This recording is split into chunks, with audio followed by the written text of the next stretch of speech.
Quand on parle de prise de recul, beaucoup imaginent quelque chose d'abstrait et presque même de spirituel. Et en réalité, la prise de recul, c'est une compétence opérationnelle.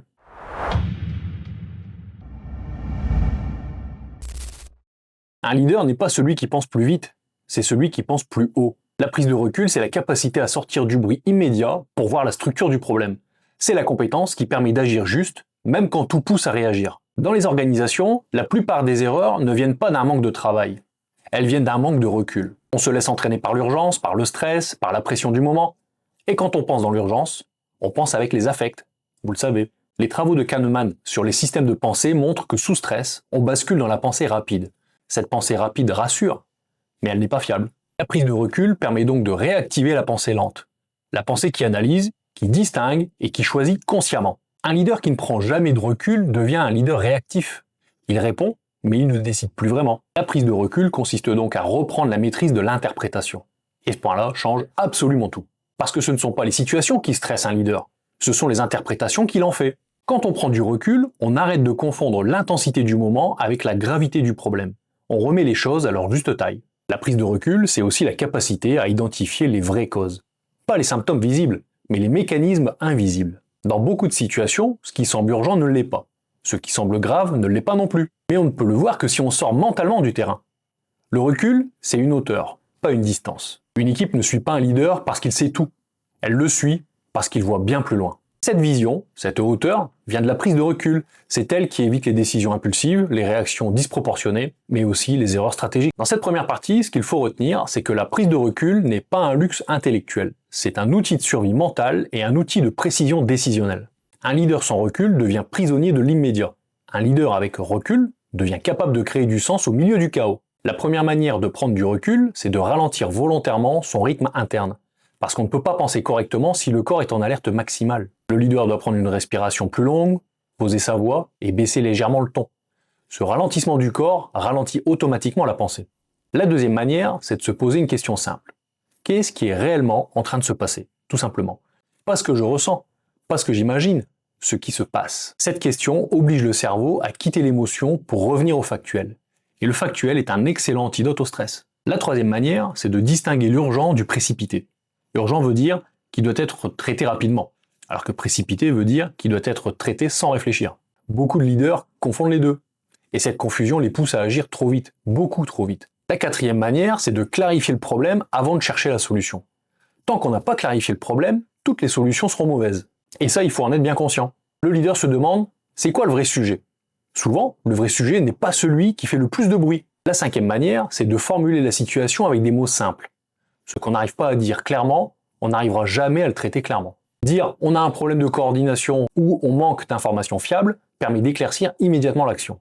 La prise de recul passe par la précision du langage. La sixième manière, c'est d'isoler les éléments qui déforment la perception. La fatigue, l'ego, la peur, la pression de la performance. Un leader qui se veut mature, c'est quand il est en train de réagir sous l'effet d'un biais. Il fait un pas mental en arrière pour redevenir lucide. La septième manière, c'est d'utiliser le regard extérieur. Parfois demander comment tu vois la situation à une personne calme suffit de redresser l'analyse. Ce n'est pas un signal de faiblesse, loin de là, c'est un signe de maîtrise, de maturité. La huitième manière, c'est de ramener la situation au bon niveau d'importance. Le stress agrandit tout artificiellement. Le leader peut se demander, tiens dans 3 jours, est-ce que ça aura encore autant d'importance? Cette question rétrécit beaucoup de faux problèmes. La neuvième manière, c'est de découper la situation en morceaux gérables. On va dire ça comme ça. On ne prend jamais du recul sur un bloc trop large. En découpant, le leader retrouve du contrôle. Et retrouver du contrôle réduit immédiatement la pression. La 10e manière, enfin, c'est de s'autoriser une micro-pause mentale. Parfois, 15 secondes de silence suffisent pour réinitialiser la pensée. Ces 15 secondes évitent des heures de réparation derrière. C'est l'une des meilleures rentabilités du leadership, clairement. Alors ce qu'on retiendra de cette deuxième partie, c'est que la prise de recul n'est pas une compétence lointaine. C'est un geste simple, répétable, accessible, un geste qui protège le leader de l'impulsivité et l'équipe des mauvaises décisions. Tout le monde est gagnant dans l'histoire.